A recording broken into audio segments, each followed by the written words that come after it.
जबरन ना हमने किसी से खाना मांगा ना पानी, ना हमने किसी को दाना लूटा, ना दी किसी को परेशानी। फिर भी कुछ लोग हम मसीही ईसाई से करते हैं नफ़रत। खुदा जानता है हम क्या हैं, तभी तो करता है हम लोगों से मोहब्बत। लाखों नहीं, करोड़ों नहीं, अरबों में से चुनकर हमें वो अलग किया है, क्योंकि उस खुदा की हम फैलाएंगे बरकत। दोस्तों, बहुत सारे आर्य समाजी कहलाने वाले लोग कहते हैं कि हम ईसाई बनकर बाप बदल लिए हैं, और देखिए ऐसे लोग हमें गाली देते फिरते रहते हैं। इतना रफ गाली देते हैं कि हम उसे आपको पढ़कर भी नहीं सुना सकते। लेकिन आज मैं आपको ज़रूर बताऊंगा कि बाप कौन बदल रहा है और कैसे बदल रहा है। वीडियो शुरू करने से पहले मैं आप सभी को बता दूं, मेरा कोई भी उद्देश्य नहीं है कि किसी की आस्था को ठेस पहुंचाऊं। 4 ग्रंथों के ऊपर वीडियो बनाया था और मैंने उसमें आपको बताया था कि ये मेरी ओर से प्रमाणित नहीं बल्कि ये भारत सरकार की ओर से प्रमाणित है। लेकिन कुछ तथाकथित लोगों ने मुझे आकर गाली गलौज करके मुझे मारने पीटने की धमकी तक दे डाली। खैर, मेरा उद्देश्य है सत्य को प्रकट करना और दिखाना, जो मैं हमेशा करता रहूँगा। वैसे मैं एक बात आपको बता दूं कि सच बहुत कड़वा होता है, इसलिए लोग सच को देखना कम पसंद करते हैं और झूठ को ज़्यादा। झूठ मीठी रसगुल्ला की तरह होता है और सच करेला की तरह कड़वा। मैं ट्राइब्स हूँ और मेरा पहला धर्म था प्राकृतिक, जिसे मैं पूछता था। लेकिन बाद में मैं जब ईसा मसीह को जाना तो उसे मैंने ग्रहण कर लिया, क्योंकि वही एक सच्चा मात्र परमेश्वर है जिन्होंने सारे समस्त जगत को बनाया। मैं जानता हूँ कि जो अन्य मजहब के लोग हैं वो ईसा मसीह पर विश्वास नहीं करते, इसलिए वो विश्वास कतई नहीं करेंगे। फिर भी मैं बता दूँ कि सच्चा परमेश्वर वही है। अगर आप जानना चाहते हैं कि ईसा मसीह कैसे परमेश्वर है तो मेरे कमेंट सेक्शन में आप मुझे बताएं और मैं आपको वीडियो बनाकर उसका जवाब ज़रूर दूंगा। आज बहुत सारे अन्य मजहब का एक ईश्वर है, उन्हीं में से एक है आर्य समाजी, जो अपने ब्रह्म को परमेश्वर मानते हुए हमारे ईसाई धर्म के यहोवा परमेश्वर को नीचे दिखाते रहते हैं और नीच और जंगली तरह तरह के बातें बोलते रहते हैं। तो दोस्तों, मैं आपको बताऊंगा कि आज कि ब्रह्म का मतलब क्या है और यहोवा का मतलब क्या है।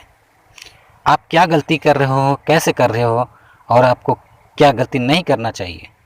आज के आर्य समाजी ब्रह्म को सृष्टिकर्ता परमेश्वर करके मानते हैं, ईसाई यहोवा को सृष्टिकर्ता करके मानते हैं। ब्रह्म एक संस्कृत शब्द है जिसका अर्थ है परमेश्वर। यहोवा हिब्रू इब्रानी शब्द में आता है जिसका अंग्रेजी शब्द है द लॉर्ड, अर्थात परमेश्वर। कुछ दिनों पहले सड़क पर पड़ा हुआ मुझे एक पर्चा मिला जिसमें एक संस्कृत मंत्र लिखा था, ओम श्री ब्रह्मपुत्रा नमः। मैं उसे जब हिंदी में अनुवाद किया तो मुझे पता चला कि इसमें लिखा है, हे प्रभु परमेश्वर के पुत्र तुझे नमस्कार। और हम सब स्पष्ट जानते हैं कि प्रभु परमेश्वर का पुत्र तो ईसा मसीह है। मुझे नहीं पता ये कौन सा ग्रंथ का मंत्र था। अगर आपको पता है तो हमारे कमेंट सेक्शन में हमें ज़रूर बताएं। जो हमें कहते हैं कि यहोवा को बाप बना लिया मतलब बाप बदल लिया, मैं उनको एक बात बता दूं जरा। यहोवा हिंदुस्तान का भी परमेश्वर है और हिंदुस्तान का ही नहीं पूरे विश्व का परमेश्वर है। मैं कारण भी बताऊंगा क्यों।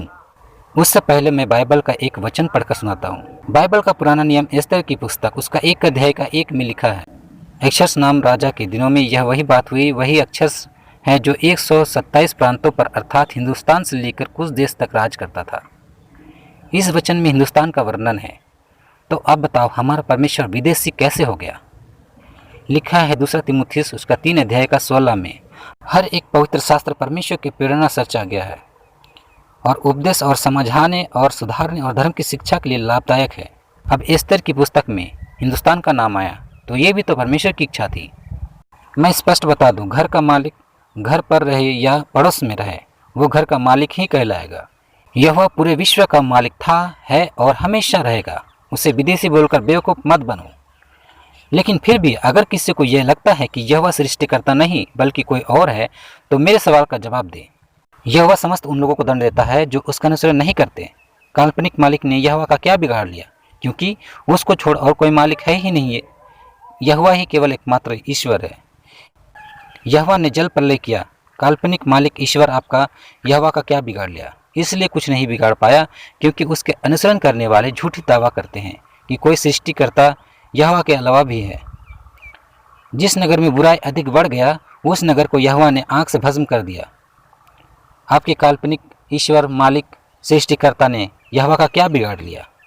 यहोवा ने तमाम दूसरे देवी देवताओं का अनुसरण करने वाले उनके देवी देवता समेत सबको दंड दिया। आपके काल्पनिक सृष्टिकर्ता ने यहोवा का क्या बिगाड़ लिया।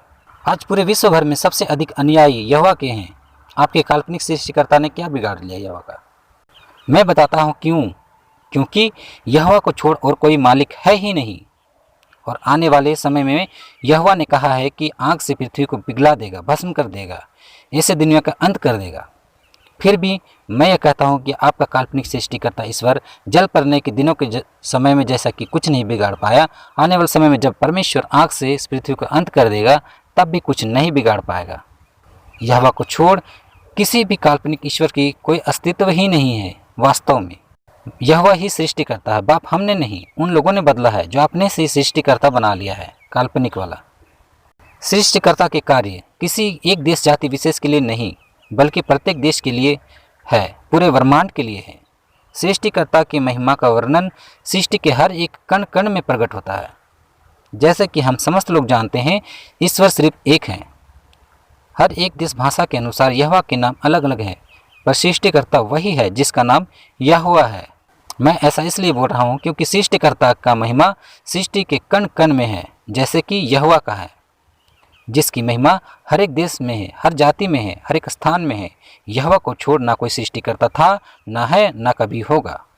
मेरा उद्देश्य किसी की भावनाओं को आहत करना या ठेस पहुंचाने का बिल्कुल भी नहीं है, बल्कि मेरा उद्देश्य है कि सच्चे ईश्वर की महिमा को प्रकट करना। धन्यवाद।